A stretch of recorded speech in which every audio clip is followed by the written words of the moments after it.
The views and opinions expressed in this podcast by the host or the guest do not necessarily reflect the views of Paranormal Buzz Radio or its sponsors. Use of any material produced by Paranormal Buzz Radio without express written consent is strictly prohibited. For information on everything Paranormal Buzz Radio has to offer, visit our website, paranormalbuzzradio.com. Like us on Facebook, follow us on Twitter and Instagram. Listener discretion is advised. I think I've always believed in the paranormal, but the deeper I get in this field, the more questions I uncover. I started a program called Seeking the Paranormal in an effort to gain insight and dialogue from others interested in the same things as me. And while we've learned a lot together, the questions still remain. So I'm bringing my thoughts to the airwaves, and I've brought along my friends, Adam and John, to share in the fun. Together, we'll tackle the tough topics and debate the evidence as we continue to seek the paranormal.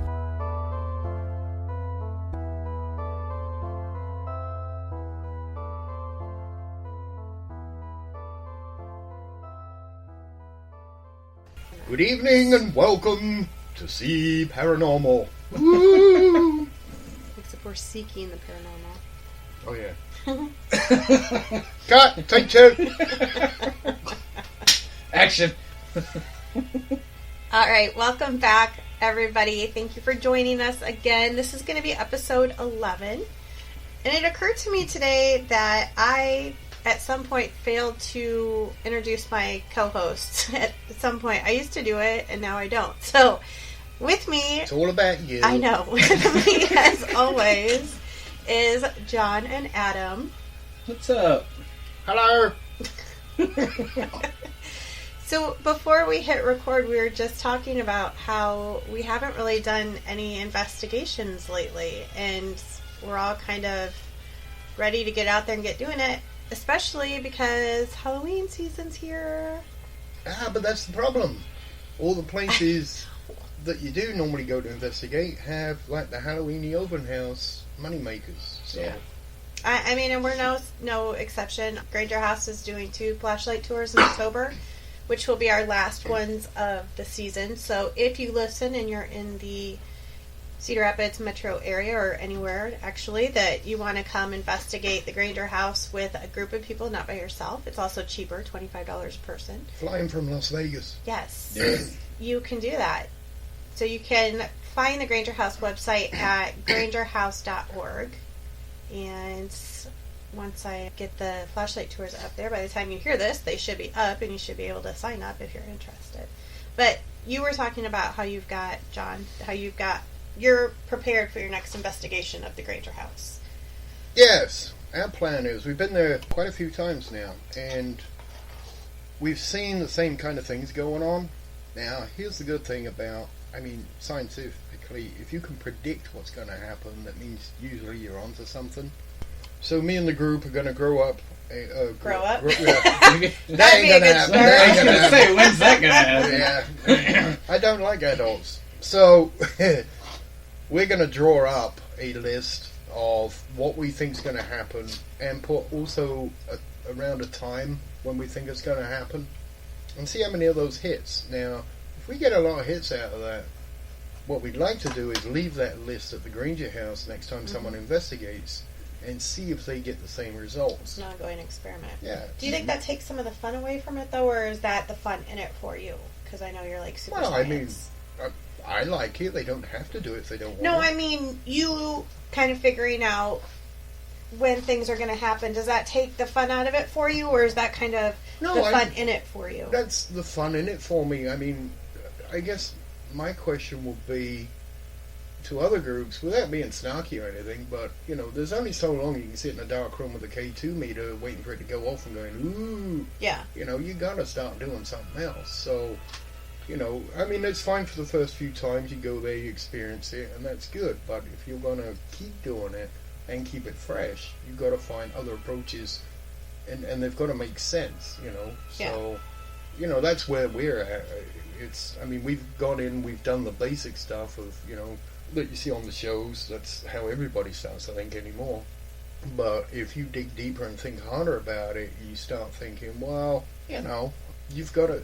Alright, a good example is SETI in 1977 got the WOW signal, which was a signal that came through, and it was unexplainable. It wasn't background noise. It was actually what they were looking for an extraterrestrial intelligence signal. Mm-hmm. And it's coming from, they got the coordinates, like, I think it's Sagittarius constellation. And it's called the WOW one because he wrote WOW on the ticket when he saw it. But the thing is, it's never been replicated.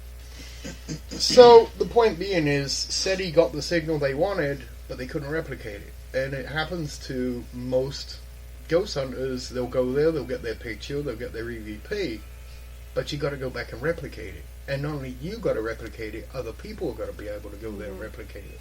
So that's why we're doing it. If we can do it that way and say, okay, this is what we get, we predict roughly this is what's going to happen, and it does happen, it'd be very nice if another group could go there and say, yes, we got that too. Yeah. Mm-hmm.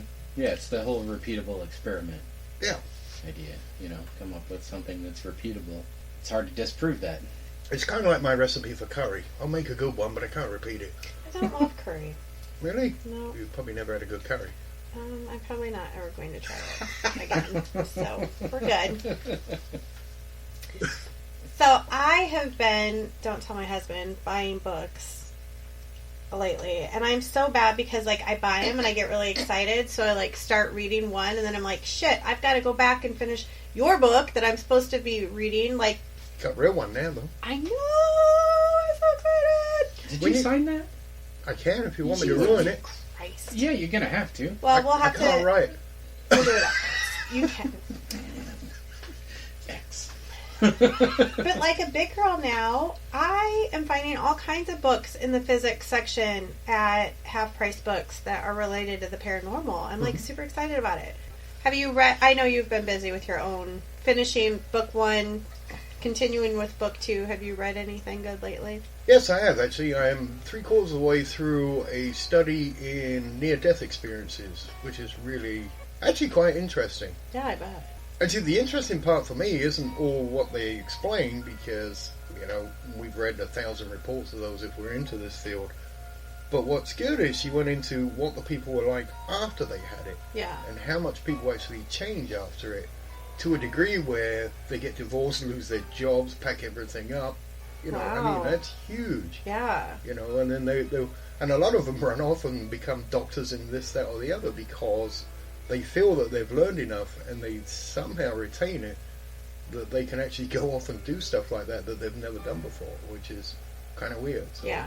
To me, it's very interesting. It's a little religious bent on it because that's the author, but if you read between the lines and read the stuff, it's actually, you see a pattern there, which I'm going to dig into. I'm reading it for my second book anyway, so as research. Well, I won't ask Adam if he's read anything because he's not a reader. I will tell you though, I made fun of the book. I think it's called The Orb Project. I took the picture of it and sent it to John. I'm like, haha, do you want me to buy you this book? And then over the past couple of weeks, we've talked about, I think it was maybe our last episode, episode 10, where we talked about the god-awful book written by that person with letters after his name that should be way smarter than he came off being. So I thought, you know what, I'm going to be keep an open mind. I'm going to be that girl. So I went and I bought the damn book. And first of all, the preface is written by some guy also with letters after his name. And there are so many formulas in there, and I've never felt so stupid in my life. I have no flipping clue what the preface is about. None. And that's how they get away with it. Well, but he was just kind of supporting the work that the other two had done. So his is almost kind of just a little bit of bonus material. So I'm only part of the way through because like I said, got 14 other books I'm reading currently. But the Orb Project is written by 2 gentlemen who had independently done studies on orbs, and somehow, I don't know if they must have, taken drugs? Could have. Submitted their work to the publisher independently, and she suggested, let's consolidate and you guys do this together. And they both talked about in the intro having concerns about teaming up on this, but after reading each other's works, they were really, kind of excited because they seem to be on the same page. I'm not convinced. They have not changed my mind. But what I am what I do find interesting is that there is some scientific basis behind what they're talking about so far, and I can see how it would almost make sense. Like I said, it's not changed my mind. I still think that it's dust particles and what have you. But the first gentleman, and I apologize, I don't have the book right here, so I couldn't tell you his name, but I'll put a link to it up on our sites. But he actually thinks that he has got it down to communication with them. You know, yes, no questions. Can, like you talked about, predict when he's going to have the most, and actually talks about after how vacuuming. Well, what he did was he set up a camera and took pictures on the same tripod outside his house, like in all kinds of different conditions. Now, he kind of, like we've talked about before, what conditions are best for paranormal activity. He actually suggests that humid conditions are best for paranormal activity. So summer. Yeah. When the pollen count's high. Sure. Oh, look at that. Like I said, if you want, I'll do an equation. I'm gonna give it to you when I'm done. It has not changed my mind, but I appreciate the fact that it's not somebody just throwing up some bullshit and acting like this is an argument for the sake of orbs. These are real people who feel like they have done a good job in doing their research, and I appreciate that they put work into it. I don't agree with them, but I appreciate that part. I just get snarky with orbs. I understand it, and some people, I mean, it's good that people do look into it and do the footwork. My problem with that being, I mean, alright, even string theory, the original string theory, Mm-hmm. lots of people put lots of time into it, and it's fallen through. Now they're onto superstring theory, maybe they got something. But, you know, and it's the same with orbs. The problem is, I'm not sure that was worthy of that much time and effort went on something that's so, you know. And they're two very educated men. Well, I mean, they talk about like where they've gone to school, where they've worked. I mean, and I guess I'm almost a little excited that people with that much education under their belt are also excited about the paranormal. I mean, I'll take the win where you can get it, I guess. The editor that edited my book for the science kept pulling me up for me attacking materialist science. He says, you're kind of living about 10 years ago, because more and more scientists are becoming more agnostic as to, you know, maybe we are, you know, maybe things are there, maybe we are more than the sum of the parts, Mm-hmm. because we don't understand the parts half as well as we think we should. Therefore, you know, things could be happening that, you know, we haven't really looked at because we've always blown it off. And you know, the near-death experience is a really good example. There are a lot of people that, you know, professors and doctors that are actually looking into that field and doing the studies. So, you know, maybe it's getting better with science, but you know, just because they got a PhD, I wish they hadn't done orbs. I mean, if they're really that intelligent, I mean, there's so much else they could have done. It's an intriguing book. Like I said, it doesn't change my mind at all thus far, but it's intriguing nonetheless, if that makes any sense at all. And I've always said, I mean, my point was, like in my book, is orbs, forget them.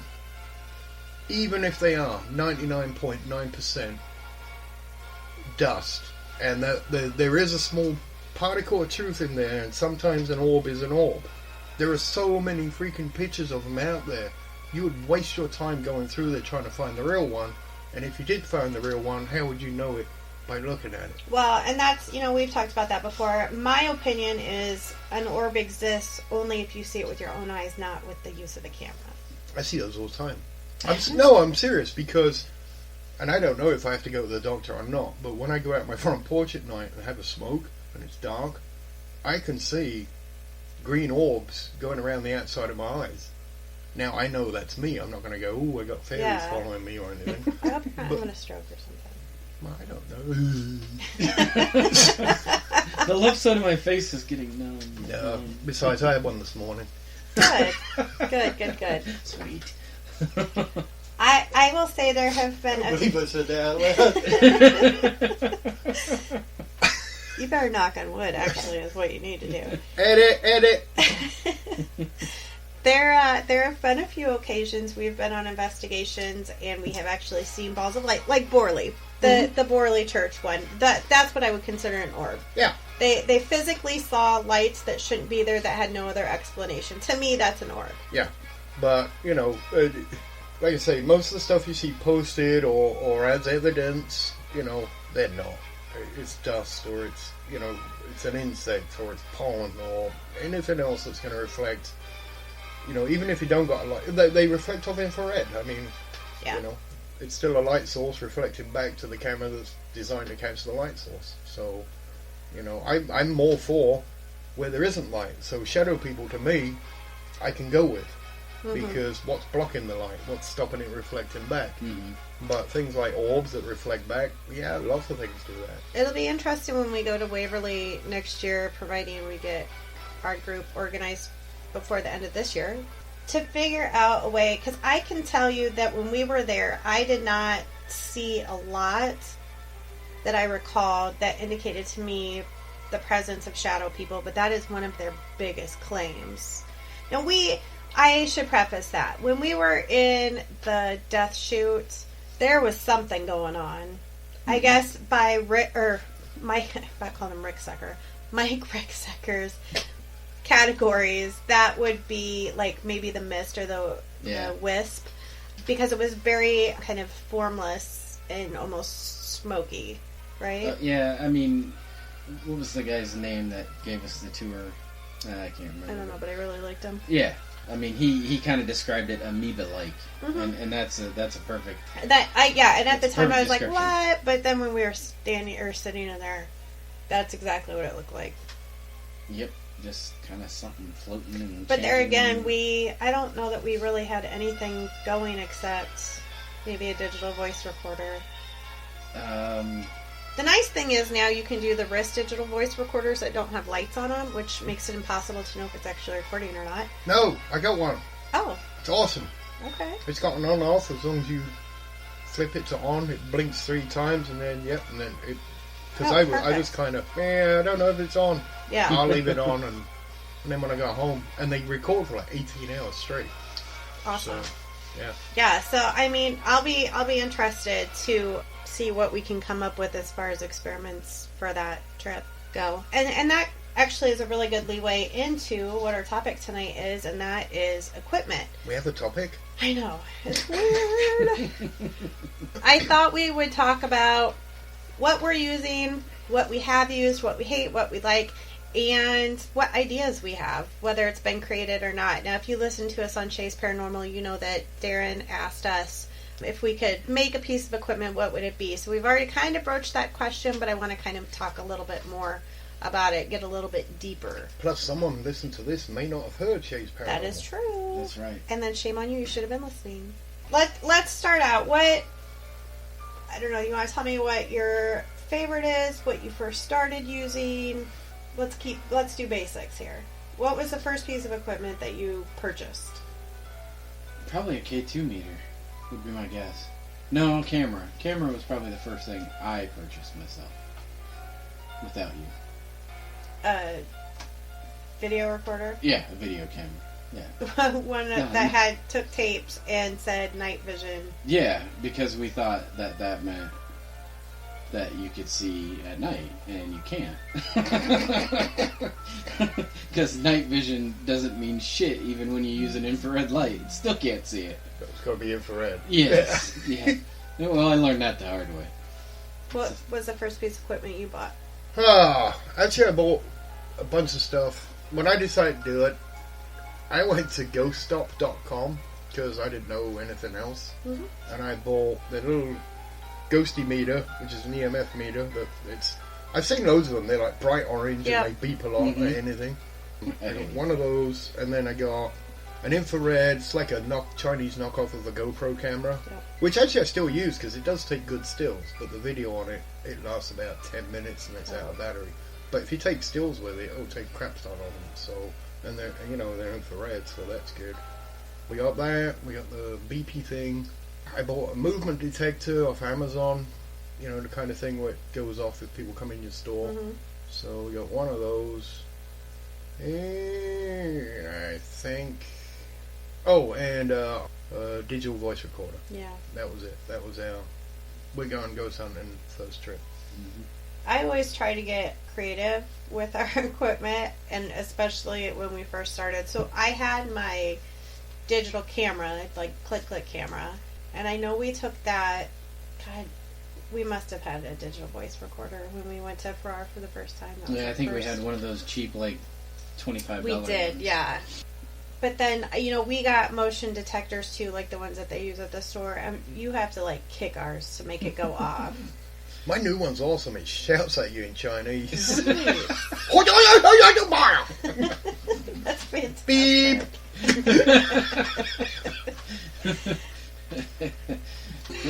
Have you ever translated it?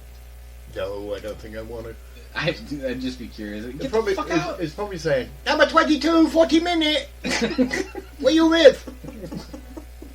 I hope we don't have any Asian listeners that get upset by that. Right. I'm just not putting you in a pigeonhole. It's just funny. I tried really hard to find equipment going to like Walmart and stuff that was not from like Ghost Stop and Ghost Hunter Store. I know our first EMF detector is an actual EMF detector, and kind of what we've talked about before, we thought it was crap because it never went off. Mm-hmm. But now I know, well, because it's actually picking up EMF. Yeah. Instead of just randomly going off. Now we've started to buy stuff, especially as we've seen it on TV. But yeah, we started out trying to get creative, and I don't think you have to buy. You don't have to spend a ton of money. If you're going to be in this field, though, be prepared to spend a ton of money, because inevitably it's just going to happen one way or the other. I always think I want to go back to the like Harry Price style. We've talked about that, like flower on the floor, which you can't do anywhere. So I just made one. You did. So tell everybody about that. You and Adam kind of So had. excited! I just made one. Yeah. You and Adam kind of collaborated your ideas together, and Yeah. So we're thinking about metal detect. Well, the first step was I bought. There's like a piece of plastic. It's dark green. You can buy on Amazon. It's 6 inches by 6 inches. But when you put it over a magnetic field, where the field is, it goes black. Problem is, you can't barely see it. It doesn't go away, which, can be a good thing. And it's like really small. So, and Adam had the idea that I kind of talked over last time we talked about it, because I was trying to get a thought out, so I apologize. That's okay. But he had the idea of, suspending metal in water. That way, if there's a magnetic, it will go to one side or the other. And then, all those ideas come together. So I made how big is it? I've got to look at it. It's about 12 by 18. Yeah, 12 by 18 plate, and then it's got like, I don't know, 1 to 1.5 inch circles drilled through it. So there's like quite a few of them, 60 round holes in it. And then it's sandwiched between two pieces of plexiglass, but in the holes I flaked in iron filings. And the cool thing is, so when you pat it all down and then just lay it on the floor, if there's anything magnetic moves across it, it disturbs it all, and it actually does do like the pattern of the magnet if it stays on it. But if it moves across, it's been disturbed by a magnetic force, electromagnetic force. And to me, that's awesome, because that is the old Harry Price way of doing it. It's mechanical, and it's not going to go off by accident. right. So if you get something on that, so next time we use it, or the first time we use it, I've tested it with a magnet. Take a picture of it, put it down, take a picture of it, do your ghost hunt, come back, look at it. If it's changed, take a picture of it again. Or you could just keep a camera on it. Yeah, keep a camera on it. Or you can, if you're doing a spirit box session or whatever, you can put it down, just keep it there, keep your eye on it. The other nice thing it will do is people that use tap lights. See, I'm not 100% convinced on tap lights, but anything like that you want to say, okay, you can put it in the middle of that plate. If anything electromagnetic or anything comes near that tap light to turn it on and off, it'll get disturbed. So you can kind of check equipment. You can put a trifield or a K2 on top of that plate, and if it starts going off, you know, if there's magnetic near that, it's going to move those iron filings. So you can kind of check your other equipment with it, you know, and there's lots of ways of using it. Well, and when we were at Squirrel Cage, which P.S. I see Ghost Adventures is going to ruin that place now. It's going to be demons! Yes. I actually will be very curious to see how that goes, because for us, it was a very slow investigation. And while we got a lot of good stuff, particularly on the stairs where, you know, Adam's K2 is going off, and then your Triumfeld was going off, and then the Nom Nom was going off. You know, for us, that's really good. But I just don't know that place is going to be super crazy activity for... It will for them. Well, I'm sure. And that place is going to book up so fast. Which is after why... that episode ends. Which is good for them. They're Absolutely. a museum. Good for them. Like, good for them to keep the place alive. Yep. Like, I'm all for that, but... But, you know how much the law's going to grow around that? How many... You know, he's going to start naming things, and then everyone's going to go there looking for that named thing. And he's going to get touched or something on the second floor, and then, you know, then hey, you might get shanked. Maybe get shanked. There we go. Well, and that poor cat, she's going to have to... Is that her name, Cat? She's going to have to... I mean, she's going to spend every weekend sitting in that office all night long while people are doing investigations. Well, she can choose to volunteer or not. I mean... I think they're going to have to change the way they do that. Anyway, we're off topic. But really. we don't usually have a topic. Amen. The fact that we were able to ascertain that whatever we were coming into contact with on the steps was magnetic draws credence to why we would expect this to work. Yeah. I will be, you know, and my little tap light, like, you have to shake that thing or hit it to make it go off. And I've seen it come on several times that have made me, you know, go, wow. So I would be interested to see if we can get them to correlate. Now, it doesn't go off all the time. For example, I don't know that it's ever gone off at the Granger house. But... I don't know if it has either. Honestly, I've used it on a couple of flashlight tours, and I don't remember if it's ever gone off or not. But that's the nice thing about, you know, using mechanical, the old Harry Price way of doing things is, electronics can be quirky, trust me, I know. And by using a mechanical thing, if you can think of something to just put that second piece of evidence on top of the first, you know, that helps, because if you use your tap light and it went off. Now, I'm skeptical of them because I know that they expand, contract, and things like that. But if that went off and I could see that the iron filings had been moved, I would be like, okay, your tap light's actually, you know, working and being affected the way we think it is. So, you know, that's my thinking.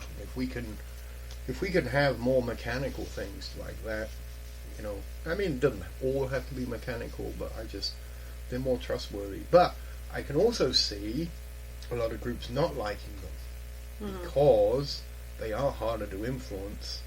Therefore, when they go on a ghost hunt where their K2 meter's going off like crazy and that's not moving, they're going to say, well, this is rubbish, it doesn't do anything. But really what's happening is their K2 meter's just going off like crazy. Yeah. So what is a piece of equipment that you guys have in your case that you wish you had never bought? Oh. He said, oh. Honestly, I guess it's not really. I mean, it's kind of in our case, let's say. The Ovilus is probably the one thing that I think I wish we You don't think that was a good $600? No, I don't. I do not. How was that $600? Yeah, something like that, yeah. Yeah. I wish, again, that was one of those times where, oh, this is really cool, it's the latest and greatest, you know, blah, blah, blah.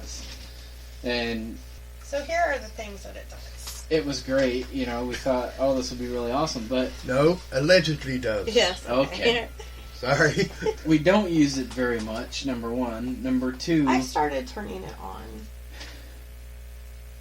After meeting John and hanging out with him and I've ruined it. his philosophy behind how it works, and that That's I not know a philosophy. No, I'm That's saying, technically how it and that's works. how it works.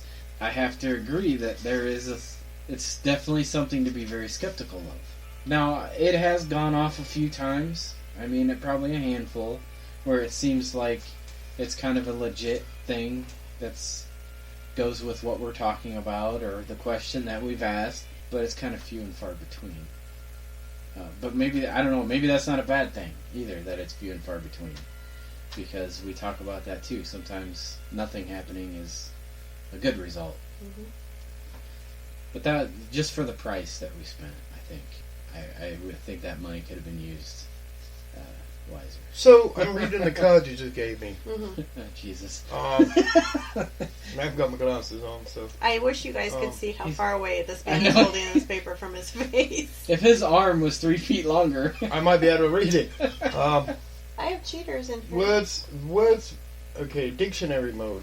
Words voiced from the dictionary based on environmental samplings. What does that even mean? Well, heat, magnet, EMF. I think it's a combination of all. Yes. So, and how does the ghost know what's a trigger to get what word? I mean, come on. Let's speak some truth here. See, and this is the other thing. The people buy these for $600, $800, I've seen them like $1,200. Mm-hmm. The problem is, once they buy that for that amount of money, they are not going to disbelieve it because they're too invested in it. You know, nobody wants to feel like they've just given someone $600 for something that's just, you know, doesn't work.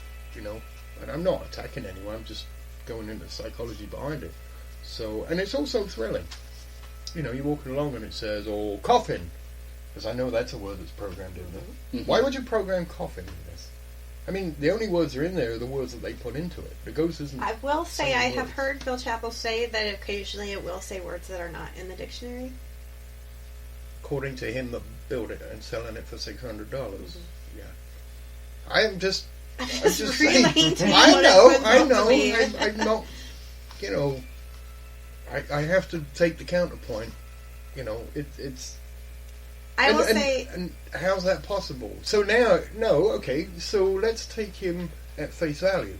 So it has had words come up that aren't in the dictionary. The only way that can happen, if you think about it, is that they are influencing the LCD screen, not the chip. So why have the rest of it? I agree. Just take an LCD screen if that's what they're influencing, because that's the only way they can have a word come out of it. You know, it's not in the chip. Mm-hmm.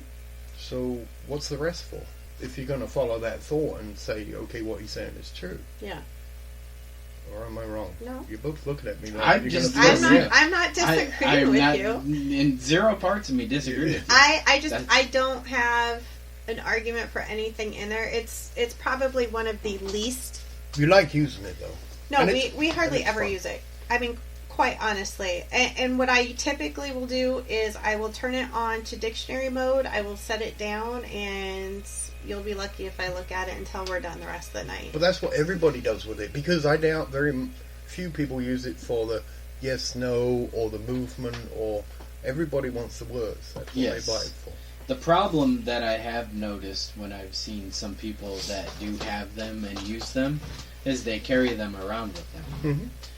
The problem with that Just is like a K2, you move it around too much. it's going to spit Yeah. stuff out. Of course it is, because Right. the environment's changing as you Right. move through it. So I you're going to think- get changes. The fact that we do use it and just set it down statically It's and good. let it do its thing, But, I mean, that's the right way to do it. But I always feel bad when people ask me that and I give them an opinion. It's like you can see them kind of deflate a lot of times. Like, oh, you know. deflated me a long time ago. On I'm that. sorry. I know, I'm the fart in the spacesuit. But, I mean... Well, you know why the dictionary portion is interesting to me, because I'm looking for verbal communication more than anything else. So that's why that particular function appeals to me. Mhm. Now, whether it's true or not, But if you read what they call the ITC... what's their main body? I can't remember. The organisation that does... ITC Voices. I'm not sure they're the overarching, but they're one of them. if you go to most of those electronic, the EVP societies and everything, they will all shoot that down in flames. I'm sure. Every single one of them. So, I mean, I won't argue with Adam. It was probably $600 that we could have spent in a better manner. For some reason, I have a hard time separating from it. I don't know fun. why. I mean, I can't say it's fun because it's not something I pay a lot of attention to on investigations. I mean, fun for me is my real-time EVP recorder, you know? I can pop my headphones on and be a 3-second delay and listen for EVPs all night. To me, that's fun. But like at the squirrel cage, what did it say? It said something like drop or fall or something like that. It said Grandpa after Adam hit his leg. Yeah. And then... So it's a fun word game, basically. It will throw a word at you, and the way our brains work is we will try and take that word and fit it to a situation. And that's fun. I don't necessarily disagree, but the timing. Like, it said it right after he did that. So. But it could have said knee. Sure. Or it could have said ankle, or it could have said... But how do you explain that? Because it's Bader-Meinhof, the Bader-Meinhof syndrome. I'm just asking. Like, the fact that right after... And Grandpa... We're correct. I'm correlating that with the... And it's not a direct correlation. But had it said knee, and had it done it right after that, how would you explain that correlation with timing? Well, what? It said Grandpa? Yeah. And how does that correlate to someone banging their leg? Because I'm an old-ass grandpa. But that is a leap. No, it is. But what I'm Completely. saying to you is, how do you explain the timing? Coincidence. They do happen. Okay. I mean, they do happen naturally. I mean, at some point it spits out a word, and when it spits out a word, usually something's going on when that word comes up. So when you get the word, you look at what just happened. It just happened to be you bang your leg. I mean, if you hadn't banged your leg... I'm going to make a lot of noise here. So we did use it when we were at the church that we investigated recently. I'm just trying to see, because there were some things that came up that... Sorry. Did we talk about Bader-Meinhof syndrome? No, go ahead. Yeah, what is it? Yeah. I don't know. So. No, it's... Okay, so, like Helia, they go on about coincidences and coincidences and coincidences. Mm-hmm. Bader-Meinhof syndrome is something that psychologists use because it is a thing. It's not a syndrome, it's a phenomenon or an effect. I can't remember the exact wording. But, for example, when you buy a new car, and you're going around and you drive off the lot with that new car, you will see a lot of those cars driving around suddenly. You're like, oh, I didn't know there were so many on the road. Mm-hmm. It's just because the way your brain works, coincidences, your brain discards what it thinks irrelevant information.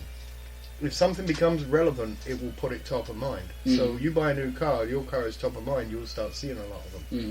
And the same as if you're looking at you will find a coincidence because if something's top of mind. So for example, at Helia, they got that email, and the goblins, all of a sudden everything was a coincidence. Yeah, yeah. Because they were thinking about it and trying to match that to it. Right. And your brain works that way. And I hate bursting people's bubbles, but it's a real thing. It's called Bader. That's why the terrorists were called the Bader-Meinhof gang, because they were terrorists, and then all of a sudden there were terrorists everywhere, and they called themselves the Bader-Meinhof gang. So, I'm just kind of looking through my notes, and I'm sure they will make more sense when I actually get around to reviewing my recording. But I did notate one place where I was walking through a room that had a lot of tables in it, and I had set the Ovilus down, and it said table. Now, could it have been a coincidence? Because, what else are you going to put it on? Typically a table, I get that. But... Hey, another question, though. Let's say it's real. Why would the ghost say table? You put it on the table, and the ghost can go, oh yeah, table. Because sometimes you're looking for reassurance. I'm just playing devil's advocate here. No, and that's so am I. No, I know. It might work, and I might be the Egypt. But we're always asking for, proof that you can hear us, that you can see us, that we're having the same conversation, looking for acknowledgement of something that would be familiar. Why wouldn't it say I'm here? Why would it say table? See, that's what I don't get of the... Well, and typically it only is one word that pops up. It's not like a statement, and I don't know why that is either, before you ask me. I didn't If create it could do one word, then it could do one word and then another word. And it probably can. It's not... and for a while there was, at the church, there was a period there where it was spitting just all kinds of shit out. Incidentally, it happened to be, we were doing the Estes method, and Chandra had the headphones on, and she was getting a lot of kind of crazy stuff, and it was just boom, boom, boom. And about that time, the Ovula started spitting a bunch of stuff out, too. So, whatever. No, and it's fine, and it's something... No, I'm not going to write it off. It's something you can study and look into and gather data on. I'm the same with the spirit box. You know, but that's about as far as I will go. Because I can get my head around direct communication via radio waves. I can do that. Radio waves are a form of electromagnetic wave. That's what I'm working on. I can deal with that. But, you know, once you have to go through all those leaps and bounds and reading binary and figuring out what the word is and then changing the atmosphere around the senses to get that word, I mean, come on. I mean, why would you make them work that hard? So, let's talk about the ghost box for a second. So, we started out using the Shack Hack. And through our conversations here on Seeking the Paranormal, I have realized that perhaps I was foolish for ever stopping using it because we were getting some really good stuff on it. But now people have gone to like the SB7, SB11, and in my opinion, there is a difference. Yeah, there is, definitely. And you know, and then we can also bring into the Spiritus app. What's the other one? Necrophonics, I think is what the other app is called. But why don't you guys talk about your opinions on those two pieces of equipment? So, the SB7 is more just like a Shack Hack, short of the fact that it has some different functions on it. Like, you can go backwards. But why would that matter? I don't see the point. I've never seen the point. The thing that I do like about it is that you can slow it down or speed it up. Like, I do like that you can do that, because you can change the way you're able to hear it. And I do like that aspect. The SB11, there's just too many damn buttons on the damn thing. It just does too much crap. What do we have? We have the 7. Okay. I mean, there's just too much. Like, I mean, half the times when we've gone and we've gone with Kerry, and he's got the SB11 out, like, he spends 45 minutes pushing buttons, making it do different things, and I'm like, just turn the dang thing on. Mm-hmm. So, I do like the SB7 better than the SB11, but I also do just kind of like the Shack Hack in the way that you could just turn it on. So, that's my opinion on those two. Go ahead. Do it. The floor. Man, I always get such a look. Man, you guys can't see the look I always get. Whatever. Go ahead, skeptic man. Ruin it for everyone again. Well, I will say, you know, listening to Rob Demarest, he is absolutely 100% opposed to any of this and thinks that it's all garbage. Who is? Rob Demarest. He was on Ghost Hunters and then Ghost Hunters International. Oh. And then I forget what the show in Australia was called, which I really like that show too. Ghost Down Under. It wasn't actually. Throw another spirit on a Barbie. Still not. It wasn't still that not either. That either. No. But he thinks that it is ludicrous that we would think that spirits would be talking to us through a radio. Now, I will say, when was that movie White Noise came out? Like, and I've never. 90s, I think. Yeah, I don't even know that I've ever seen all of it. I didn't but see it. that was not the first time that people started believing that spirits could talk through us through white noise. Oh. And I think that's kind of where these pieces of equipment... Wasn't the were girl birthed kind of doing it from. in Poltergeist? No, it goes back. Honestly, it goes Well, back. I It goes back to I the remember seeing 1800s. that. I got the names in the book. I can't remember them now, but I mean, they've since there was radio. I mean, they've started doing that, or you know, and even Edison said, you know, well, because he was spiritualist, Mm-hmm. he never built a spirit box, and he never built the diagrams, but he did say the quote that one day. Now, he has told Chris Moon how to make those boxes. Oh, okay. But he did say that, you know, maybe one day components will be fine enough that we could speak to the dead because he believed that it would be possible. Mm-hmm. Now, me and the spirit box is a love-hate relationship. I guess my idea of the paranormal is, the basic question is what makes something paranormal? And basically, it's probability.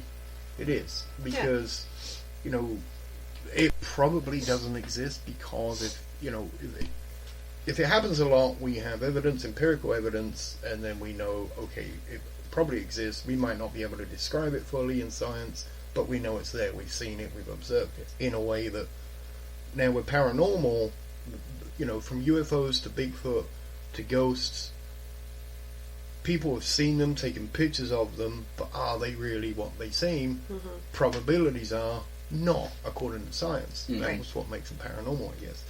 And with me, the spirit box is the same. For me, that's a probability game. And the reason I hate the SB11, it's stupid. There's just so much noise coming out of it. You've got one going up, one going down, and they're both more than one. Yeah, there's two radios. There's two channels, and you can make one go forward and one go backwards. Why do you need that? I don't know. Well, and there's just too much noise. I mean, even if you were getting something out of it, to find it is just a nightmare because they're both going at the same time. Mm-hmm. The SB7, I used to hate it just because of that, but I got so used to it now. I had a shack hack which I donated to Vicky. Mm-hmm. And the reason I did that is the shack hack is too slow, and I get too much radio out of it. With the SB7, when I think I set it on like 150 milliseconds, when I'm getting stuff, that to me is a measure of how far it is scanning. Mm-hmm. So when I get stuff, when we got in the Granger house, we got that Edward, stop it. Mm-hmm. That's how long it took. Mm-hmm. And they were all the same voice. And the amount of, clicks in between there, I can kind of work out how far that's gone. And it must have gone over the range of about 3 different radio stations. Mm-hmm. So that, although it's really annoying, I've slowly got used to it. And it doesn't bother me as much anymore. Right. To me, it's like if you're a musician, that TikTok thing that goes back and forth, the metronome. Mm-hmm. It's kind of like that to me. It's like, so I can gauge how far it's going when I'm hearing stuff. And it helps me pick out what's radio and what's not. I will say, I get way more out of it on review than I do live.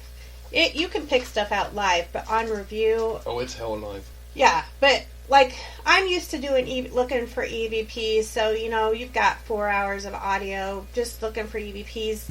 You're probably shopping, while you're listening, doing some other stuff. If you've got one of those going, though, it's like non-stop, stop tag.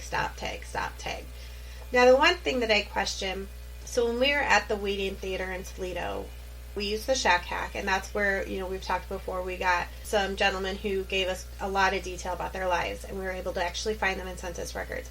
Some of the things that we were hearing live, that all of us, when you listen to the recording, we're all like, yeah, he said Cooper, and, we're all very insistent that that's what was said. And then on review, listening back, it doesn't sound a thing like Cooper. Mm-hmm. So then my question is, which one's more reliable?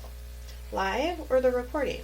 To me personally, the recording, which is why I like doing that experiment with the headphones.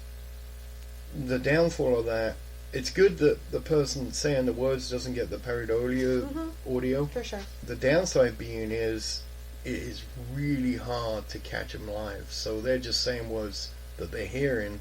When I do it, I hardly say anything because I'm not sure what I'm hearing half the time, or I think it's radio. But because I don't know the context as well. So it's a double-edged sword. Mm-hmm. When you know the context and you're listening to it, that's when I can play the probability game. Yeah. So if I'm talking about something and I hear a word that's associated with what we're talking, I understand. Like I just brought up, bite a mine off, or it's going to be. But when I get too many of them, that's when you start playing probabilities. And like I said, paranormal is about probabilities. Mm-hmm. So if I'm hitting those probabilities, I'm hitting those probabilities way higher than I should, that's when I start taking notice. So the early example, the Edward stop it thing, it went over so many that I got the word Edward 3 times in the same voice over such a wide range of, what should have been radio stations. To me, what's the probabilities? They're talking about Edward Van Halen on 3 radio stations, Right. and it's the same DJ doing it. I think not. Right. So that's what gets me with the spirit box. Mm-hmm. Now how it works, don't know. There's lots of things. Or they use snippets of the radio and then form them together, or they're talking directly. Mm-hmm. I don't know. And I always kind of, like, in my head when I picture how this is working, it's almost like a telephone. I don't personally think that they're putting snippets together. I think that they are physically talking to us through those radio waves somehow. One thing that I do believe, though, is I don't think that just because you're talking to somebody in a ghost spot, on a ghost box, in a particular location, that means that person's there or haunts the location. So that's one thing that I had to, make sure the Weeding Theater understood was, yes, we talked to Emmanuel Dvorak there, but that doesn't mean he haunts your theater. That just means that he was speaking to us that night from wherever. I think we could talk to somebody sitting here in my office right now, and that does not lead me to believe then that my office is haunted. No, but the question is, there's a very easy test you could do about that. If you go to a place where someone's supposed to be and you hear their name or something pertinent to them, and then the next time you go somewhere else to ghost hunt, try and talk to the same person with the same question, see if you get it. If you don't, then they're attached to that place. When Vicky Maybe. and Billy and Steve went to Mason House, they felt like they were talking to Dora from the Granger house. Which is fine. Yeah. But I guess, my theory is, or my feeling is that, hauntings happen in places where people remember after they're dead. It's like they're dreaming. So if they're thinking about a place a lot, it's not that they're imprinted on the walls or anything like that. It's just that's where they're at, thinking, dreaming, however you want to put it. Mm-hmm. Now, that being said, can they go other places? Of course they can. So if they start being attached to a person, that person goes on a ghost hunt, and they're thinking about that person, they're going to be where that person is. And couldn't the ghost box kind of be like that telephone, so I'm talking to you long distance? Yeah. Now, I don't know, did Dora tell them that she was there with them? I don't know. I'd have to question a little bit more as to... I just know they said that she said it was Dora, and somebody asked, "Oh, are you Dora from the Granger house?" Somebody did say, if I remember correctly, "Did you come with the people from the Granger house?" And she said yes. Okay. Now, I guess I have... Well, and We weren't at the... it would have been awesome if we would have been at the Granger house doing an investigation, got nothing from Dora, at that same time, and been able to... I've never got anything from Dora. I haven't either. Never. It's short of the fact that... The first time we did. Yeah. The first time we investigated there. But since I've been doing the flashlight tours, short of the fact that we got one time that she followed me out to the carriage house, that's really the only time that I've ever really heard her name come up in any of my investigations. It doesn't happen very often. Now, I'm not saying sometimes we might not get an answer to a question. It could be her, but I don't know that.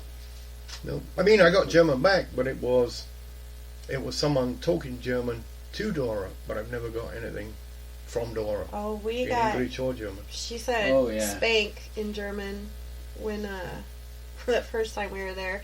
And right after that, everything just died, so we just assumed that it was bedtime. Yeah. I'm sure you've experienced that too. There's a point where everything's just done. Yeah. And that's the part of their prediction is, but it picks up again at about 4 in the morning, 4:30. Which is so funny to me because, it's, when you think back then, that's about the time they'd be getting up. Yep, getting ready. Mom's getting up, cooking breakfast for everybody, getting everybody up and ready to go. I have very bad luck with the EMF meter because I use a trifield. Mm-hmm. That thing will not go off unless you're actually getting something. Mm-hmm. And we had it on the table in the dining room, and it's doing. Nice thing is, it has clicks, so it's like tick tick tick tick tick tick. So you don't have to watch it; you can hear when it changes, and it's not really annoying. It's not very loud. We were sitting there, and I think it's like 4:30 in the... No, it was in the evening, before everything stopped. That thing went dig for no reason. I'm like, okay, there's no heating running, there's no air conditioning running, there's nothing running. That thing just climbed and stayed there, and it was like the only time we've had, like, I'd say, a paranormal EMF reading. Mm-hmm. I mean, we've had it tick here and there, but there's tons of stuff that can make it move a little bit. But this thing climbed. And the thing, like, I always like double evidence. Mm-hmm. Nico took a picture of it on his phone to prove, oh, look how high it is. Nico, his phone that picture never came out. It was just jaggedy lines. I actually have put that on our Facebook and our I have never seen Twitter. that out of a phone. Yeah, I would love. I put it on Facebook and with Twitter a couple weeks ago. I would love for our listeners' feedback on that too. What you think might be going on there, because it's a bizarre picture. To me, that is gold for me. Yeah. Because I am such a, not a skeptic, but I need more than just a blinky light. We have that go off and the phone. Yeah. You know, getting a screwed the up first image. time we investigated there, actually, we weren't even officially started our investigation, and Anne, who is a past president, was there with us, and she was standing in the middle lip parlor area and said that she felt her leg getting cold. So Chandrell and I went over, and I think Chandrell may have had a K2 and I had a Mel, and we were getting hits both on the Mel or both on the K2, and the temperature continued to drop. And so we'd say, can you put it to this temperature and hold it? And it did. Can you move it back up to this temperature and hold it? And it was doing this on command. I mean, right to specific temperatures that we were asking. And this was in January or February, so it was really absolutely atrociously cold out. I think it was 5 degrees that night. Yeah, it was when we went there. awful. Woo-hoo! And so somebody came in the door to the kitchen, which is not terribly far. I mean, it's a direct shot from where Anne was standing, and we were getting our readings, and opened that door, and we expected then the temperature to drop because it was so cold outside and that air was going to come at us, and actually continue to climb right back up to normal. It never did drop after that. So right. It's something small. It wouldn't be very exciting on TV, but it was a really kind of cool experience where we had a lot going on. I always say a proper investigation isn't TV material. Mm-hmm. It never will be, So no, and that's unfortunate. That's unfortunate that there's not enough people that would watch the little things like that and get excited. Well, they do though. I mean, people like ghost hunters and stuff. They do the little things, but they string it together and then do a narrative over the top of it, and then that makes it entertaining. Mm-hmm. They'll tell a story, and they'll have a couple of beeps and boops on steps in that story, and that makes a nice narrative, and that's it. But the problem is, you shouldn't have that narrative because, honestly, you don't know what the crap's going on. You're just like, hey, my EMF just went spiked, and, now I could say, oh, they're all coming down for dinner, and this is why. I don't know that. I'd be lying. Yeah. So, hey, it went off. So you mark it down. Next time we go, we're going to have that sitting there at the same place at the same time. And, not sure I'll predict it, but it will be there, and if it happens again, then we've got it correlating. But this time I'm going to have that Harry Price, iron filings thing on there.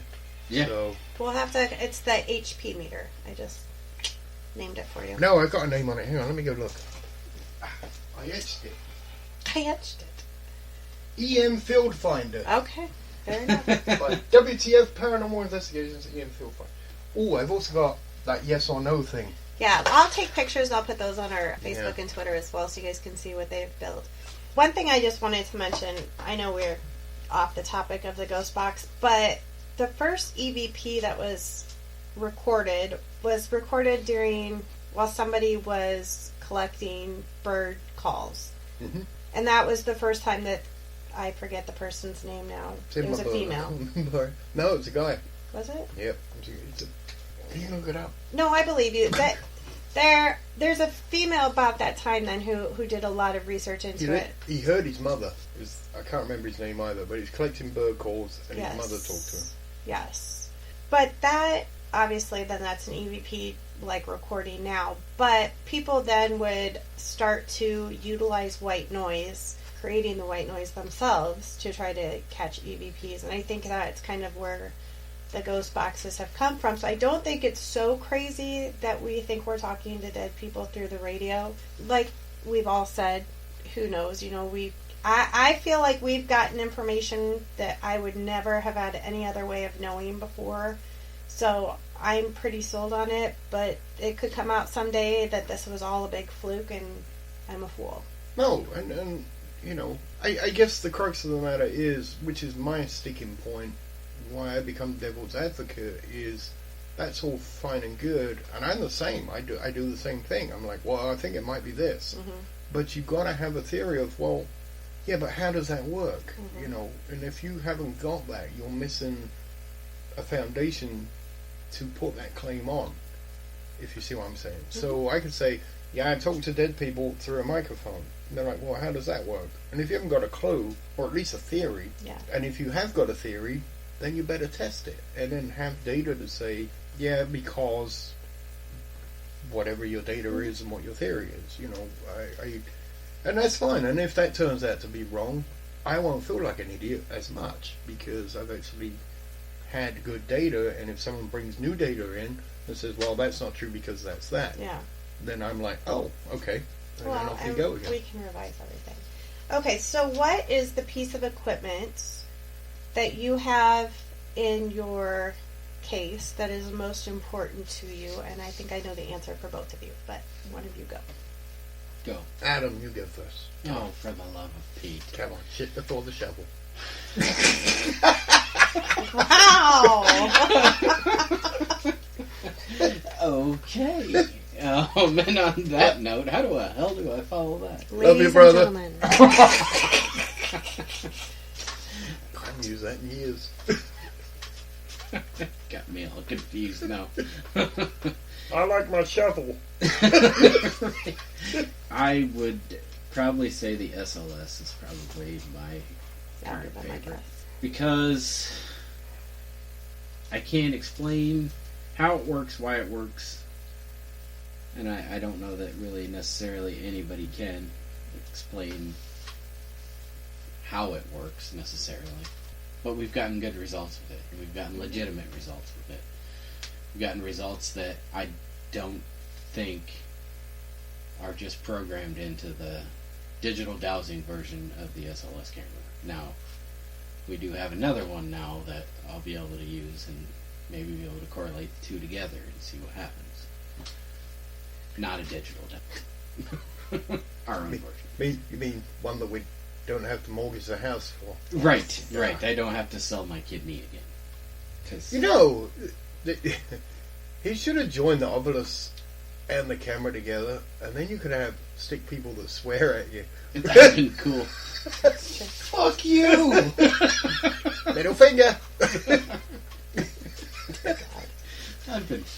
That'd be great. I know! Can we make one of those? I can. Okay, let's do that. It's a demon! we can record. You could actually program it when it does a stick figure, put little horns on it. Oh my god! Yeah, we'll sell that to Ghost Adventures. We could have exactly. We could have a parody ghost hunting show. Do you know who's doing that? Shaun of the Dead guy. What's his name? That redhead guy? Yeah, and actually, now that you say that, I think I have seen that. Yep, they're doing a parody ghost hunting show. So I am waiting for that to come out because I'll probably giggle. Oh, absolutely. So yeah. My favorite equipment, I'll be honest with you, changes depending on. My favorite equipment depends on what I'm testing at the time, and I like any equipment that kind of makes sense. Say you had to get rid of everything except this one piece, what would it be? Ooh. Probably my digital voice recorder is the one I'd keep because that keeps the most record. To be honest with you, I mean, as far as everything else, it's depends where we're at, what we're looking for, that time that we're investigating. We'll just cycle through stuff and shotgun it, or okay, we're going to concentrate on this, or we'll shotgun it. Some investigations, some stuff never comes out of the bag just because. That's not what we're looking for this time round, based on whatever we got the time before. So, there's stuff I like using. I like like I say, I like using the ghost feeder because to me it makes sense, and it does go off when it shouldn't go off. I'm like, okay, explain that. There's no metal in the air. Why is the metal detector going off? So that one I like. I can't go firm on, keeping one piece. The only one piece that I really like is, digital voice recorder, because you can talk to it, mark it, say, hey, this happened at this time, and I don't have to write things down. I have learned it is much better for me to write things down, so then I know. I'm always like, oh no, I'll listen to it on the recorder and I'll know, but it's nice to have those markings. Hey, I remember at this time this is what was going on, to double check and pay attention to that. We have what do we have? 4 cameras, which we still have if anybody wants to buy. 4 wired cameras that we'll use Edinburgh as an example, would have to have miles of cord running, but just in an effort to try to get as many eyes on the place as possible. And we then found a guy on eBay, which this is why I really liked him, because he was selling a infrared GoPro. Was it infrared? Full spectrum. Full spectrum. GoPro. And it was like $20 or something. Everybody else has them for like astronomical amounts. So I sent him a message and I said, please don't take this the wrong way. I'm just curious why this is so cheap. And he said, because I'm also an investigator and I don't believe in ripping people off. And I want to he said he knew how to create these things or do whatever tweaking needed to be done to make it full spectrum. So he said, I can do these and I can get them out to you, and I don't need to charge people an arm and a leg. I know how much it costs to be in this field. And so prior to meeting John, he was kind of the person that we went to make us. How many GoPros do we have now? 4. And, we've got tripods for everything, and then we don't set these things up anymore. Ever. We're the same. I bought a security set with 6 cameras, infrared, plus the DVR. I put a hard drive in it, and we've used it, I'm guessing 3 times for our Edinburgh and the Granger house. Mm-hmm. And the problem we have with that is you got 6 cameras running for 8 hours, let's say. God, we don't have the time to go through it. And the first one I did, and I sat there for days on end, my eyes hanging out my eye sockets. And nothing, and not only that, but I'm starting to have a suspicion that the more you set up and the more you put things, the less you get. Maybe. I mean, Joshua I've only got that over 3 investigations, but then when we started going light, we were getting more. So Joshua P. Warren had a theory that basically paranormal activity is more frequent when unobserved. And so you kind of have to be tricky, is a very, I'm just summarizing. His theory was much better said. But basically you have to be kind of tricky about trying to catch this stuff, and you'll have better luck. So I think that goes along with your theory as well, having everything set up everywhere. Well, I mean, here's the other thing. So, I mean, we see things from the way we see things. I was just listening to a physicist, and he said our actual, we got 5 senses, and he was talking to someone in the paranormal that was a psychic. Said, well, I've got a 6th sense, and that scientist said to her, well, I've got like 52 senses. I can look at X-rays and all the equipment that you had. So, we don't have enough senses to cover what it could be. And so when we look at a dark room and we got cameras set up all over the place, they're all pointing out infrared light. Yeah, it's pitch black to us, we can't see it. But let's say if there is a spirit, to them it might be lit up like a Christmas tree in there. And they're like, well, bugger that, I ain't going in there. In fact, at the Granger house, we got that through the spirit box. One camera went out while we were doing the spirit box, and I was just screwing around because it was early on. I didn't know how to listen to the spirit box. But I was just screwing around going, did you break my camera? And then we are hiding. Yeah. And I was like, when I listened to that on the recorder, I was like, oh, bugger me, what's that about? And that put the idea into my head of, hey, maybe they don't like the cameras. Yeah. Well, and I mean, we always you'll be looking down a hallway and there's rooms on either side of you, and something happens, but it's always hear a noise, but by the time you look, it's gone. Mm-hmm. You know, it always happens in your peripheral. Well, your peripheral vision is better than your normal vision.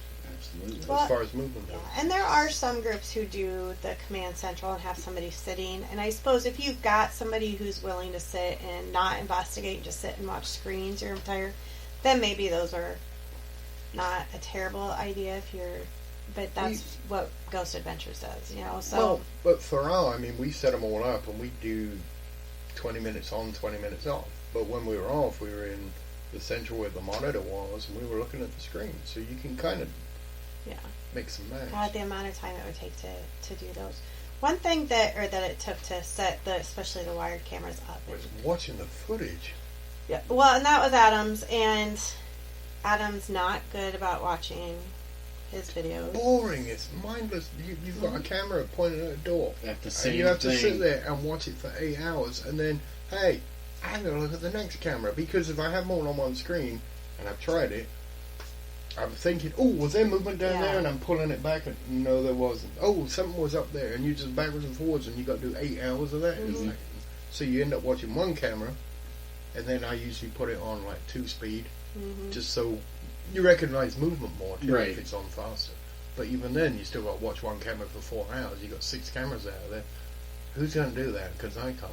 It's a 24 hours. If they paid me to do it, I'd do it. But one thing that that I decided to do, and we haven't been doing it lately, and I really want to start doing it again, is using trap cams. So the most amazing time that those worked for us was at Edinburgh on the first floor, ladies' wing. When you go all the way down to the hallway, you get to the T, the bigger room that's to the left. I've always felt really weird in that room, and so I put my trap cam in there, and it was not taking video, it was just taking flash pictures. So that happened to be the same night that we waited to go down to the boiler room until the very end. So nobody touched the boiler room until the very end, and we all went and did a vigil down there. We heard chairs sliding across the floor above us, and that would have been where that room is, where my trap cam was. And eventually heard what we really thought was a group of probably about 10 people outside. Now, when we went and looked, there was nobody out there. We used our FLIR camera. There was nobody out there. We would have seen heat signatures from them if they were just hiding or whatever. But when I went back and looked at the pictures my camera had taken that night, there was one of us in every single picture, except 3 pictures that were taken the same time we were hearing those chairs slide across the floor. So have you seen Eric's chair moving video? I don't. Yes. Yeah, it was. He had this yes. first one. There's a flashlight and his cell phone, and I am still on a knife's edge on: is that a shadow of his flashlight moving, or is it the chair moving? Yeah. And we've tried to recreate that nearly every time we went back to Edinburgh, just to see. Okay, 2 flashlights. You know, and monkeying cross around the with streams. Yeah, we've been trying to don't cross the streams. The chair moves. But we've been trying to recreate that and we can't. I'd like to post that if he's okay with that on our WTF on our Seeking the Paranormal stuff, just to see if anybody else has input. People don't like to give us their opinions when we ask for it, but just in case somebody. Come on, you've got one. Exactly. That's right. Get it out. We want to see it. There it is. But yeah, sometimes it's those simple things. Like I said, go walking through Walmart. Sometimes it's those types of things. I know that Pit Crew uses a doll. Her name is Viola, and she has definitely seen better days. But she is a motion activated doll, and they use her a lot to see, if she goes off randomly. We have a mouse at the Granger house that we use for our Halloween decorations that is motion activated, and I tell you what, that sucker goes off like all the time. Crazy. It's obnoxious. Until the battery goes dead. It's just constant. What the? Yeah, but you got a ghost cat at the Granger, so maybe that's it. That's true. That's true. I don't know. If you want to hear the cats, it was REP Paranormal and Friends. They are on right before us. You'll have to look through their episodes to find one most recent from this episode where they talk about the Granger house.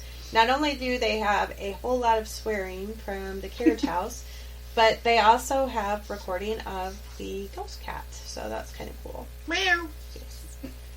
One piece of equipment that I really like that I don't use, in my opinion, enough is my real-time EVP recorder. Do you guys have one of those?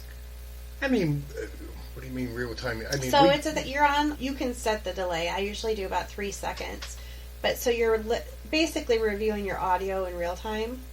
It's kind of cool because I have heard, when we were at the Redwood Falls Museum, I heard a girl tell me she was cold, much like your clip from the cemetery.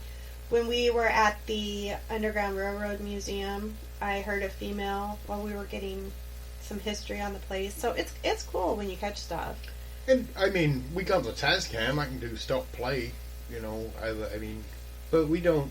I guess we don't use them that way. For us, it's fire and forget. We put them down, or we carry them around. Yeah, well, we do that too. That's it. It just, the one thing that does suck about the real-time EVP is that I'm on a 3-second delay. Well, and I used it out when we were in Buxton too. So people will be talking to me, and I have to wait to hear them. And then when I respond to them, I'm already like 6 seconds behind. And Everybody thinks there's something wrong with right, you. exactly. Well, that and we've all moved on to another subject because Sarah's just not going to answer my questions. So Look at you. Do you have a condition? It does kind of make you feel that way sometimes. Absolutely. Your name, Daryl. All right. Any other pieces of equipment that you think, if let's just say somebody is listening to us and they're just getting started and don't have a lot in their bag yet, what would you recommend? Get some plastic golf balls and some thumbtacks. You want to explain that? Because you take the thumbtack, stick it in the plastic, the practice golf balls. Wiffle ball. Yeah, or with, anything light. The golf balls are just super light. And hard plastic. Yeah, and they're hard plastic, and you can set them up on that thumbtack on the edge of a table or on a table, wherever, and, ask them to knock them off. And the good thing about them is when they do hit the floor, unless it's a carpeted place, but if it's a hardwood floor or concrete floor or whatever, they're loud enough that if you're not in the room, you can hear them. And they're easy. They're easy to knock off. So, you obviously have to be mindful of any breeze or when you walk by, if somebody bumps the table or something like that. But, We had one go flying at the Granger house one night. Yeah. We were just getting done, just starting to pack up, and I was walking to go get it, and it went flying. Yeah. 4. Right, yeah. exactly. But, that one flew, didn't just fall off the table. It flew, a couple of feet. Like somebody hit it. So that was... Can't really chalk that up to a breeze. No. So... Breeze Katrina. Yeah, something. Dorian now, I guess. Oh. So that would be something... It's inexpensive, and it does tend to work. For me, the thing is, you are going to spend money. Mm-hmm. So I would get, the best infrared camera you can afford, for one. The digital voice recorder that we use a lot is like $36 on Amazon. So you don't need a Tascam. They're nice, but I'll be honest with you. Don't do the super, super cheap ones, though. No. The ones from China, because eventually the audio is just awful. Yeah, but, the ones we got, they're like $36, somewhere around there. And they've done us all right. There's a little hiss in them, which is, the Tascam isn't, but $30 or, $160. Oh, the Zoom recorders are $300, $500. Yeah. So, you get a halfway decent one. Look at the reviews, basically. I found between $30, $40 you'll get a decent one. And it's nicer to get, if you can get 4 of those instead of one Tascam, so you can leave a couple around and carry one with you. That's the thing. So, to me, digital voice recorders are number one, because you can talking to them, you get your EVPs. If you think you heard something on the other side of the building and you've got a digital voice recorder sitting there, you can go back and check stuff like that. So that, at least a digital voice recorder, so that's what, $40. Whatever infrared camera you can afford. Actually, Nico got one that I found.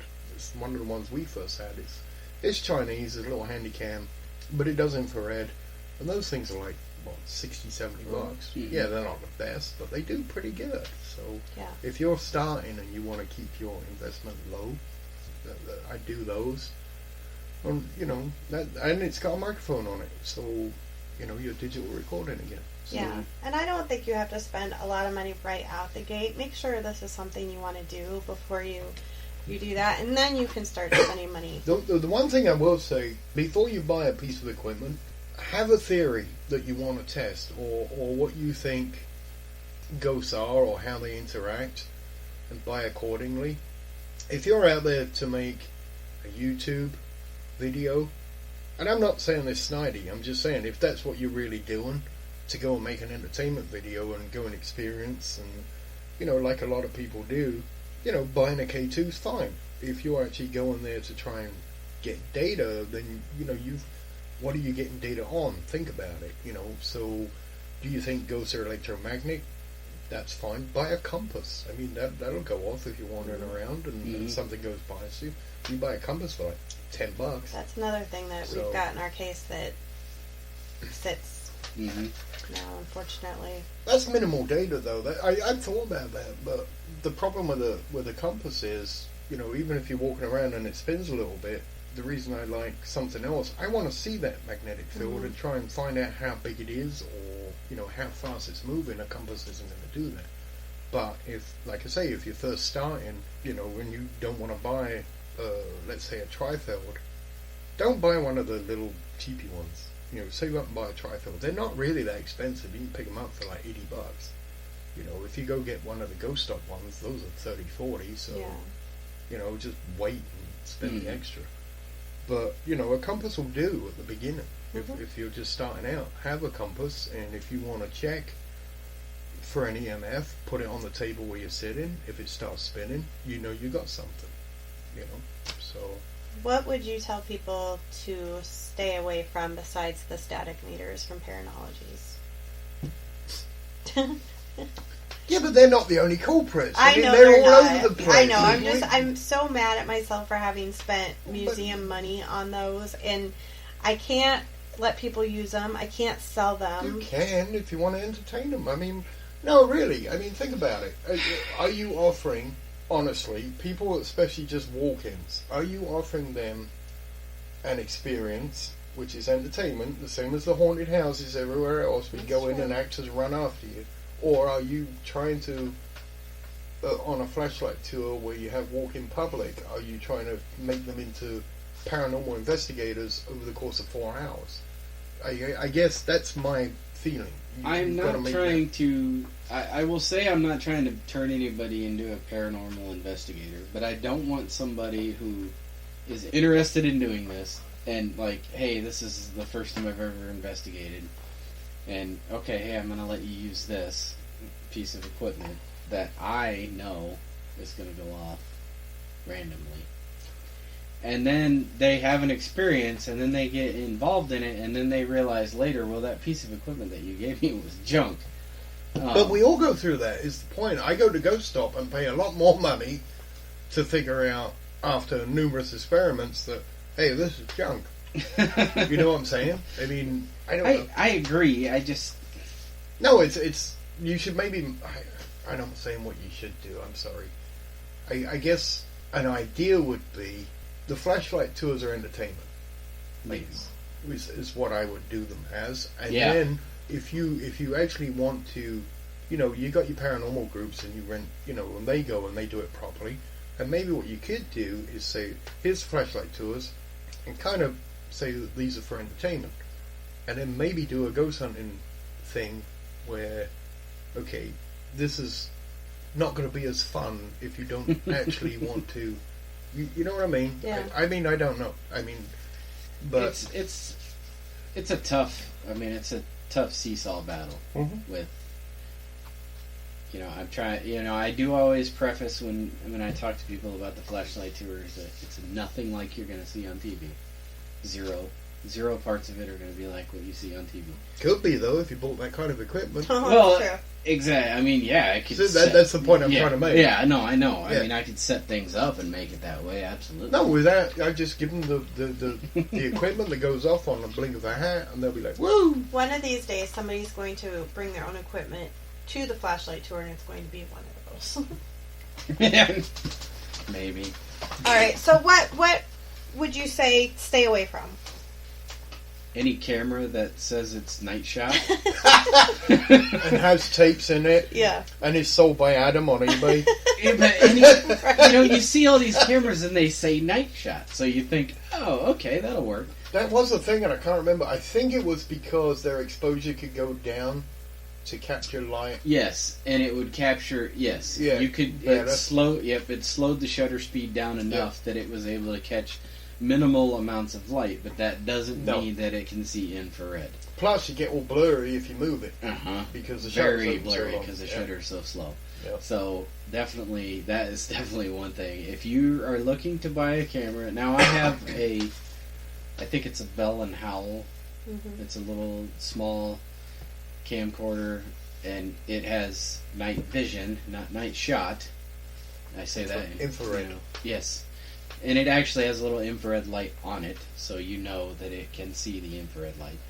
That one wasn't very expensive. I mean, I'd say $100. Did you sell that? No. Oh. I've used it quite a bit actually lately.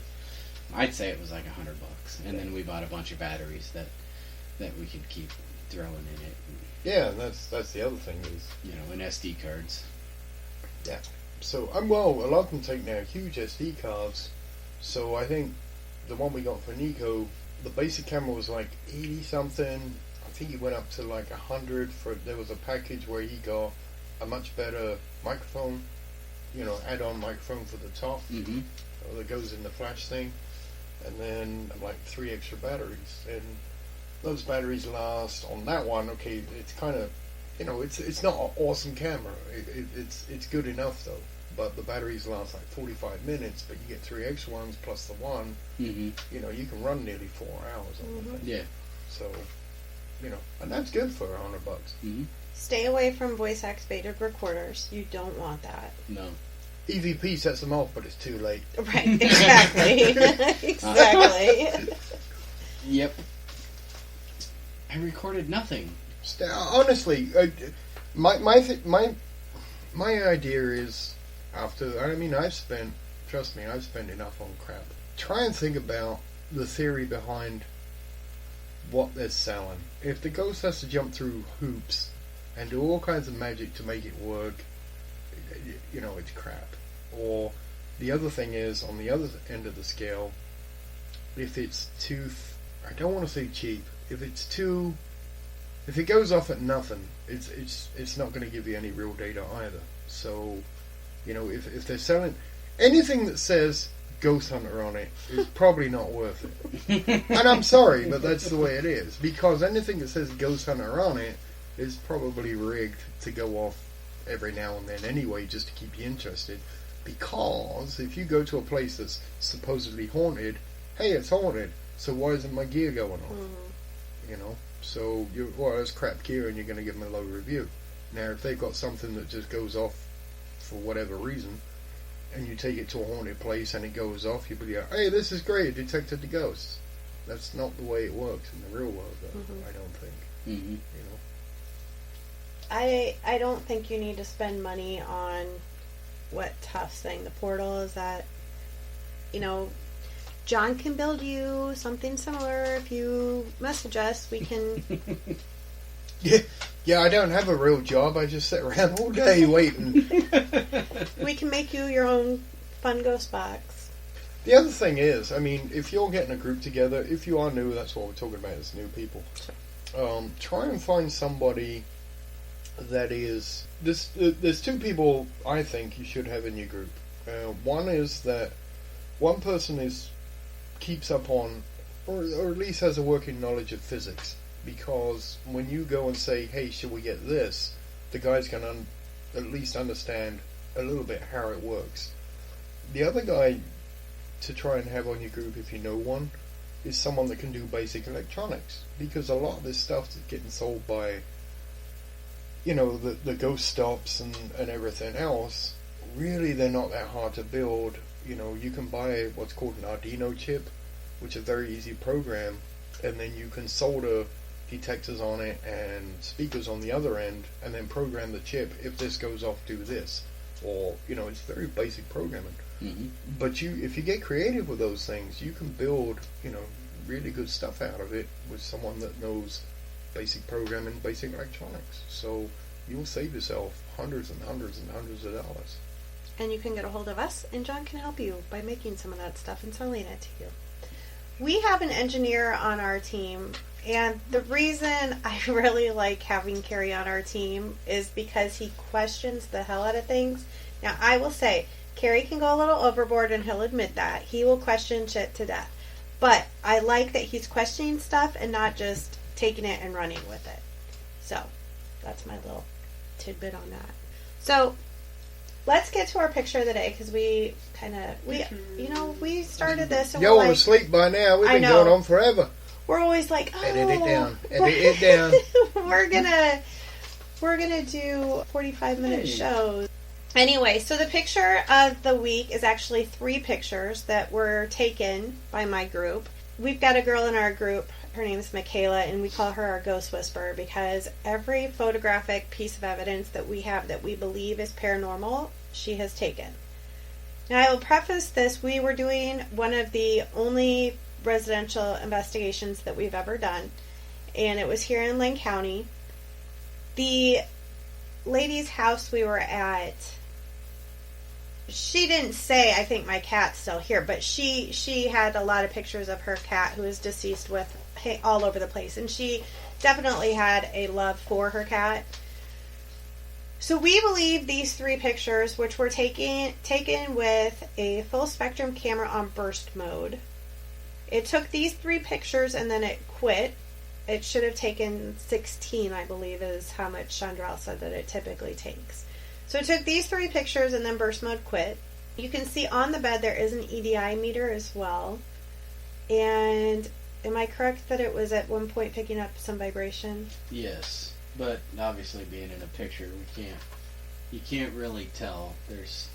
There might be a light on the bottom of the EDI meter that might look like it's lit, and that would be the vibration sensor. So there are 2 people sitting on the far side of the bed on the floor, and then Michaela obviously took these pictures. And they're the only people in this room. And so there's no way it was one of them. So our running theory is that we captured a ghost cat. Meow. And if you kind of look at if you look at the form, it does kind of possibly look like. So number 1, there's nothing really in it. Yeah, there's a little bit of something, and then you got the second one is pretty clear that there's something on the pillow. And then it moves slightly. Yeah, and then the third one kind of looks like it kind of sat up a little bit. And then there's something going down the side of the bed. That's why I've been... Yeah. Well, first I was looking above the bed of the light, and nothing really changes. So on burst mode, these 3 pictures would have been taken in what, like the matter of a second? Yeah, fairly quick. That's cool. I'm sorry. And I'm skeptic. I'm looking at... I think the camera is actually set up to take 6 pictures in 1 second, and it only took 3. She does move a little bit. Did you crop the first one? No. She did move a little bit as she snapped the photo. But she held the button. Yeah, 2 and 3 are in the same position. Right. So that's 1. And then she must have just slightly moved a little bit for 2, and then for 3. For 3, it's the same as 2, in the same spot. And those are the 2 with the anomaly in them. Yeah. I like that. I'd be proud of that one if I'd taken it. It's, jealous. It's That is a good one. I mean, only Michaela. Whether it's a cat, I mean, I don't know, but... I mean, I was it's looking definitely at kind of what's hanging awesome off the side of the bed. Yeah, and but like, you well, can see that maybe that's shape a there. tail. You can see that shape there. You can, but then it kind of fills in. So Yeah, but if it was a ghost cat jumping up, that its tail falls into that, I don't know. you know, That's just me. I don't know. It just But that line of its tail, if you go when it goes back to the first one, that's already see. yeah. That's I wouldn't already disagree. kind of Yeah, it is kind of shaded there. Yeah. So that's just darkening, which is fine. I mean, maybe it was there, and I don't know, but yeah, that is awesome. I have no. But and Unless talking it's someone doing a cat thing with their hand shadow. talking But about cats are hard to equipment, we had, even though you can't really tell, we had two pieces of equipment, the camera and the EDI, that were displaying something. Yeah, you can see that's moving. If I was going to be a skeptic person that didn't believe, I'd say, well, there's someone on the other side of the bed and they're just rocking it. That's setting it off. I mean, that, honestly, because, there's stuff in the way. If you're going to have people there, make sure... And I forget why she was focused at the bed, although she was just taking pictures everywhere. But I think that maybe the EDI meter is what drew her attention to the bed. I believe so. I believe somebody, because I wasn't in the room with you her. I was in. Me and Kobe actually were in. No, you and Josh, or maybe it was you and Kobe. Okay, It was you me and Kobe. But we were in another room, and Chandrell and I are in the living room talking about nothing not that had to do with paranormal. And Michaela and Carrie and the homeowner. and they were in there, and I believe I remember her saying, "Well, the EDI meter's going off," and then Carrie might have said, "Well, snap a couple pictures and see what happens," and she did. And that's what There's two things I want to check. So, if the cat materializes, let's say it is a cat, and it has mass, and it sets that off, it should, you think, change the creases in the pillow. Unless it's on the Well, bed in the front. And I don't know that it did. Sorry, I'm just being Mr. Skeptic. Well, and Because you have to. yeah, That's absolutely. how And I think and it does. okay. And I think that if I at showed that this bed. to you and we hadn't taken the picture and you didn't know me, then I think that it would be something that you'd be like, "Yeah, right. No, I wouldn't. They faked Actually, this." no, I wouldn't. Go back to one again, because I've So- never. Look at that. So if you look at the creases here, Mm-hmm. so it looks like buttocks. Well, it's still but they do change a little bit. But that's just my And- thoughts. It is definitely a cool picture. Yeah, it is. Or I mean, cool set yeah. of pictures. But Yeah, definitely. it's like a lot of pictures on their own. It's like I said earlier, the whale signal from SETI on its own. It's great. Can you repeat it? That's the Yeah. annoying part. Yeah, and unfortunately, this is a private home that will. I mean, we probably could. We're not going to. But Yeah. she did, after we found these pictures and showed them to her, she did then tell us that she thought she had felt what felt like her cat jumping up on her bed previously at night. She had not told us that prior to us finding these. I'm about to euthanize my cat, so I'm going to keep an eye out. Well, that is a great note to end the show on. Tune in next week on how John kills the cat. The circle of life. Come on, it's 13. Is that a good run? Oh, Jesus. All right. Well, I appreciate the opinion on these pictures, and we'll, of course, have them up on Facebook and Twitter. So if you are not feeling shy, we would love to have your opinion on them as well. Get your opinion out. Show it to us. That's right. That should be our tagline. All right. Not edit point anymore. Oh, sorry. Edit that. Exactly. Here's the thing. I thought that was their Yes, it tagline. is. Hashtag here's the thing. Here's the thing. Get your opinion out and show it to us. Exactly. That's right.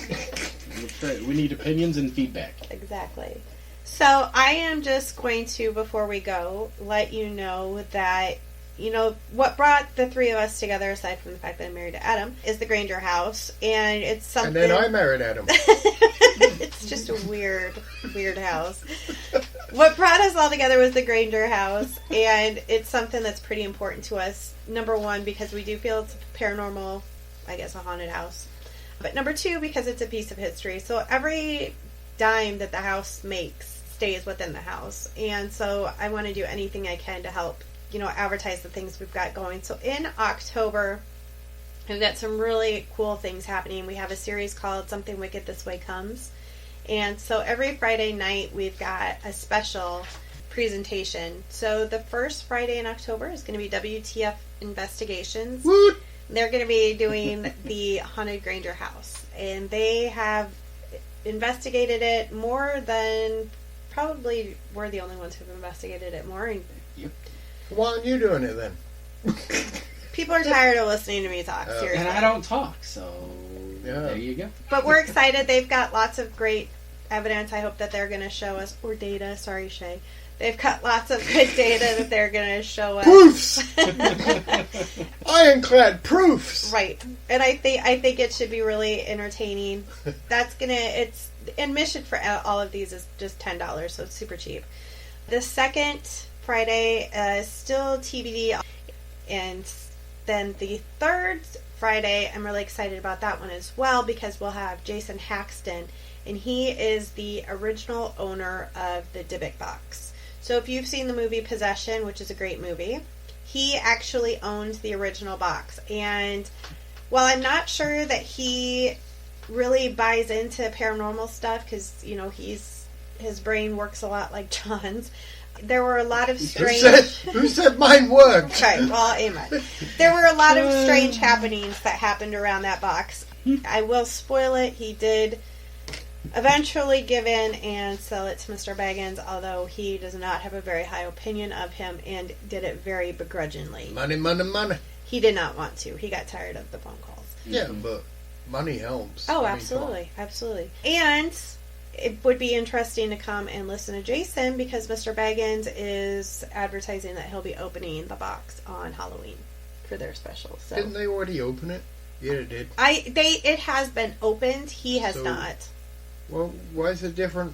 Because it's Zach Baggins, and he's gonna advertise the shit out of it. He's gonna open it, and it's gonna be cooler when he opens it than when the other guy did.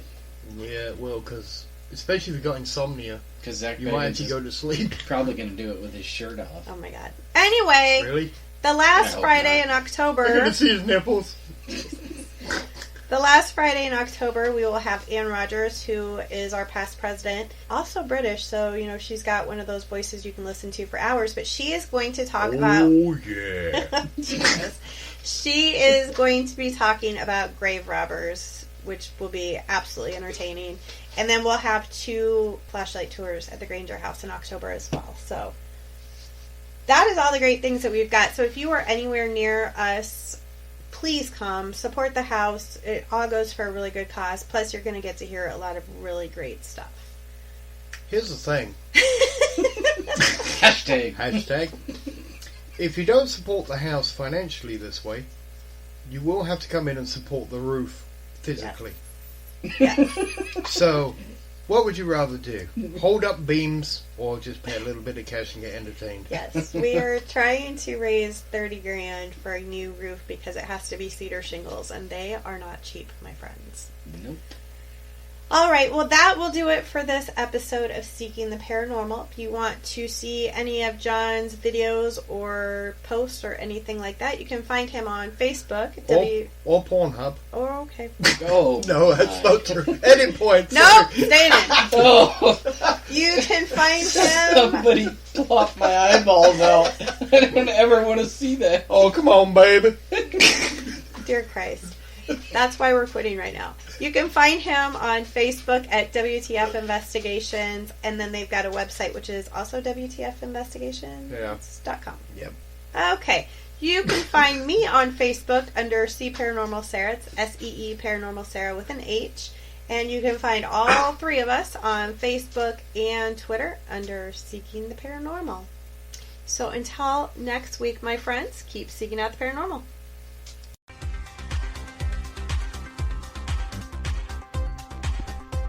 Thank you for listening, and be sure to follow Seeking the Paranormal on Facebook at Seeking the Paranormal, and also on Twitter at Seeking the P.